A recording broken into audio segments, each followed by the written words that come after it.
എടപ്പള്ളിയിൽ നിന്ന് 10 കിലോമീറ്റർ മാറി സ്ഥിതി ചെയ്യുന്ന സുന്ദര ഗ്രാമം. കെട്ടും ചെമ്മീനും സൺസെറ്റും വരമ്പുകളും വൈകുന്നേരത്തെ കാറ്റും ദേശാടന പക്ഷികളും ഒക്കെ കൂടി സംഗമിക്കുന്ന ഒരു അത്യപൂർവ ഗ്രാമം. ഒരു ഈവനിങ് വാക്കിന് ഇറങ്ങിയ ഞങ്ങൾ അവിടെ കണ്ട കാഴ്ചകളാണ് പുറകെ വരുന്നത്. ഇതൊരു സീസൺ അല്ല, എന്നിരുന്നാലും വീഡിയോ മുഴുവൻ കാണാൻ ശ്രമിക്കണേ.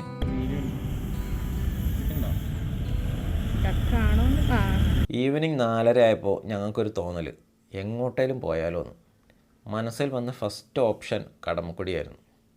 ഇപ്പോൾ സീസണല്ല, കെട്ടിൽ വെള്ളമൊക്കെ കുറവായതുകൊണ്ട് വലിയ ഭംഗിയൊന്നും കാണില്ല എന്നറിയാം. എന്നാലും ബൈക്ക് എടുത്ത് വിട്ടു. അവിടെ എത്തിയപ്പോൾ ദേണ്ട്ര അവിടെ വൻ ആക്റ്റീവാണ്. വണ്ടി ഇടാൻ പോലും പ്ലേസ് കിട്ടുന്നില്ല. എൻ്റെ കണ്ണുകൾ ഉടക്കിയത് ഇവിടുത്തെ പക്ഷികളിലാണ്. ദേശാടന പക്ഷികളാണോ എന്നായിരുന്നു എൻ്റെ ഒരു ചിന്ത. പക്ഷേ അല്ല കേട്ടോ, ഇവിടെ തന്നെയുള്ള നാടൻ ഐറ്റംസാണ്. കടമക്കുടി ദേശാടന പക്ഷികൾ വിരുന്ന് വരുന്ന പ്രശസ്തമായിട്ടുള്ളൊരു പ്ലേസാണ്. രാവിലെ സമയങ്ങളിൽ വന്നാൽ കുറേ പക്ഷികളെ കാണാമെന്നൊരു ചേട്ടൻ പറഞ്ഞു. നല്ല ഈവനിങ് കാറ്റ് കൊള്ളാൻ ബെസ്റ്റ് പ്ലേസാണ് കടമക്കുടി കേട്ടോ. ഇവിടെ ഇപ്പോൾ കയാക്കിങ്, ബോട്ടിങ് അങ്ങനെ കുറച്ച് ആക്ടിവിറ്റീസും തുടങ്ങിയിട്ടുണ്ട്. നല്ല പ്ലേസാണ് കേട്ടോ. വെറുതെ വന്ന് വർത്താനമൊക്കെ പറഞ്ഞിരിക്കാൻ അടിപൊളിയാണ്. അരയന്നത്തിൻ്റെ ഷേപ്പിലുള്ളൊരു ബോട്ടാണിത്. ഇപ്പോൾ സർവീസ് നടത്തിക്കൊണ്ടിരിക്കുകയാണ്. നല്ല കാലാവസ്ഥ, ഒന്ന് സന്തോഷിക്കാൻ വന്നിരിക്കുകയാണ് എല്ലാവരും. ഇവിടെ എത്തിയപ്പോൾ തന്നെ ഒരു പെട്ടിക്കട കണ്ടു. ചെമ്മീൻ കെട്ടിൻ്റെയൊക്കെ കാഴ്ചയും കണ്ട് ഞങ്ങൾ അവിടെ തന്നെ കുറച്ച് നേരങ്ങൾ നിന്നു. സൂര്യൻ താഴ്ന്നു തുടങ്ങുന്ന കാഴ്ച നമുക്ക് കാണാമായിരുന്നു. നല്ല ഭംഗി. എല്ലാവരും അവരവരുടെ ലോകത്ത് സംസാരത്തിലാണ്. നല്ല ഫ്രെയിം അല്ലേ. ഞങ്ങൾ കടല വാങ്ങിട്ടോ. നല്ല ചൂട്. ഇരിക്കാനൊരു സ്ഥലം നോക്കി ഇങ്ങനെ നടക്കുകയാണ്. ഫുട്പാത്തിൻ്റെ സൈഡിൽ സുഖമായിട്ടിരിക്കാൻ പറ്റും. കുറച്ച് ഡോഗ്സ് അവിടെ കറങ്ങി നടക്കുന്നുണ്ട്. അങ്ങനെ കടലയും കഴിച്ച് കാഴ്ചയും കണ്ട് അവിടെ ഇങ്ങനെ ഇരുന്നു. അബ്രോ കടല കഴിക്കുന്നതിൻ്റെ ഇടയിൽ കൂടെ എന്തൊക്കെയോ പറയുന്നുണ്ട് കേട്ടോ. നല്ല തിരക്കുള്ള വാക്ക്വേയിലൂടെ ഞങ്ങൾ കുറച്ചുകൂടെ മുമ്പോട്ട് നടന്നു. നല്ല കാറ്റാണ് ഇവിടെ. നമുക്കിവിടെ ഒരുപാട് തട്ടുകടകൾ കാണാൻ സാധിക്കും കേട്ടോ. ഒരുപാട് പേര് അവിടുന്ന് ഫുഡ് കഴിക്കുന്നുണ്ട്. പക്ഷേ ഞങ്ങൾ ഐസ്ക്രീം കഴിക്കാമെന്നുള്ളൊരു പ്ലാനിലായിരുന്നു. അതുകൊണ്ട് തന്നെ എണ്ണക്കടികളൊന്നും തന്നെ കഴിച്ചില്ല. സമാധാനത്തോടെ കുറച്ചു നേരം കാറ്റും കൊണ്ടിരിക്കാൻ സൂപ്പർ ഓപ്ഷൻ തന്നെയാണ് കേട്ടോ കടമക്കുടി. സൺസെറ്റ് കാണുക എന്ന ആഗ്രഹം കൃത്യമായിട്ട് ഞങ്ങൾക്ക് നടന്നു. സൂര്യൻ അതാണ്ട് താഴ്ന്ന് പോയിക്കൊണ്ടേയിരിക്കുകയാണ്. ഞങ്ങൾ കടലയൊക്കെ കഴിച്ച് ഇങ്ങനെ നിൽക്കുകയാണ്. നേരെ ഇനി വരമ്പിലേക്ക് ഇറങ്ങിയാലോ എന്നുള്ളൊരു പ്ലാനിലാണ്. മനോഹരമായിട്ടുള്ള ഈവനിങ് നോക്കിയേ. ഒരു കുഞ്ഞു ഞണ്ടാണ് ഇട്ടത്. സൂം ചെയ്തപ്പോഴാണ് കാണാൻ പറ്റിയത്. ഞങ്ങൾ ഹൈവേന്ന് തിരിഞ്ഞ് ഇങ്ങോട്ട് വരാൻ നേരത്തെ തന്നെ അത്യാവശ്യം തിരക്കുണ്ടെന്ന് ഞങ്ങൾക്ക് തോന്നിയിരുന്നു. കാരണം അത്രമാത്രം വണ്ടികൾ അവിടുന്ന് തിരിഞ്ഞിങ്ങോട്ട് വരുന്നുണ്ടായിരുന്നു. ഇവിടെ എത്തിയപ്പോൾ സംഭവം ബോധ്യമായി. നല്ല തിരക്ക് തന്നെ. സിനിമാറ്റിക് ആയിട്ടുള്ള ഫ്രെയിമാണ് അല്ലേ. സൂര്യൻ താഴ്ന്ന് ഇങ്ങനെ പോവുക. അപ്പോൾ വാ, വരമ്പിൽ കൂടെ നടക്കാനുള്ളൊരു പരിപാടിയിലാണ്. അവിടെ ആൾക്കാർ ഫുള്ളിരിക്കുന്നു. അപ്പോൾ ഉള്ളിലേക്ക് പോയാലോ?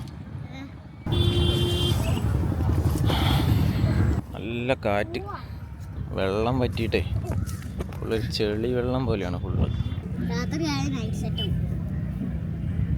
അങ്ങനെ സണ്ണ് ഫുള്ള് താന്ന്. ആര് സണ്ണാ? വെള്ളം തീരെ ഇല്ലാത്തതുകൊണ്ടേ ഒരു ചെളി വേണം. അവിടെയൊക്കെ ഫുള്ള് ആൾക്കാരാണ്.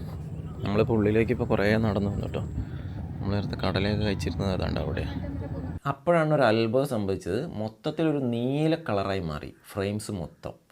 അടിപൊളി സിനിമാറ്റിക് ഫീല്. കളർ ഗ്രേഡ് ചെയ്തതുപോലെ ഉണ്ടായിരുന്നു. എല്ലാം നീല കളറിലാണ് കാണുന്നത്. എന്തൊക്കെയോ ആകാശത്തിൻ്റെ ഇത് വെള്ളത്തിൽ റിഫ്ലക്റ്റ് ചെയ്യുന്നു, അങ്ങനെ എന്തെങ്കിലുമൊക്കെ ആയിരിക്കും.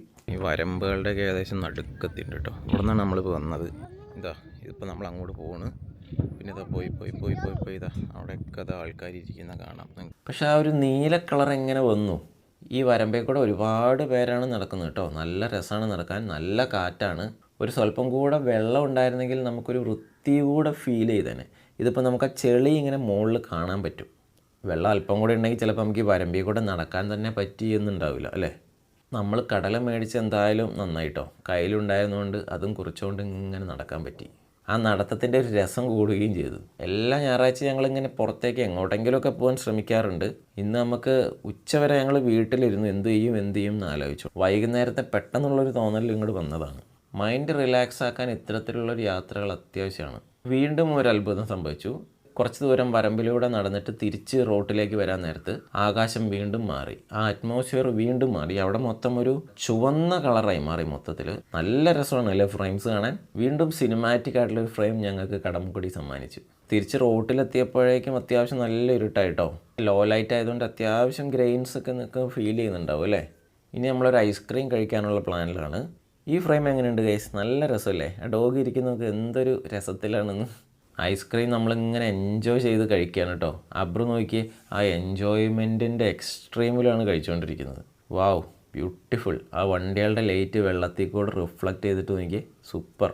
അങ്ങനെ ഞങ്ങൾ തിരിച്ച് വീട്ടിലേക്ക് വരാനുള്ള പരിപാടിയിലാണ്. അവിടെ ഒരു ചേട്ടൻ ടോയ് കച്ചവടം നടത്തുന്നുണ്ടായിരുന്നു. അവിടെ നിന്ന് ഞങ്ങളൊരു ലേസർ വാങ്ങി. 50 രൂപയായുള്ളൂ. ചെറുപ്പത്തിൽ ഞാനൊക്കെ വാങ്ങിയിട്ടുള്ളതാണ്. അപ്പോൾ അബ്രുവിനും കൂടി ആ ഒരു എക്സ്പീരിയൻസ് കൊടുക്കാമെന്ന് വെച്ചിട്ട് അവനത് മേടിച്ചു കൊടുത്തു.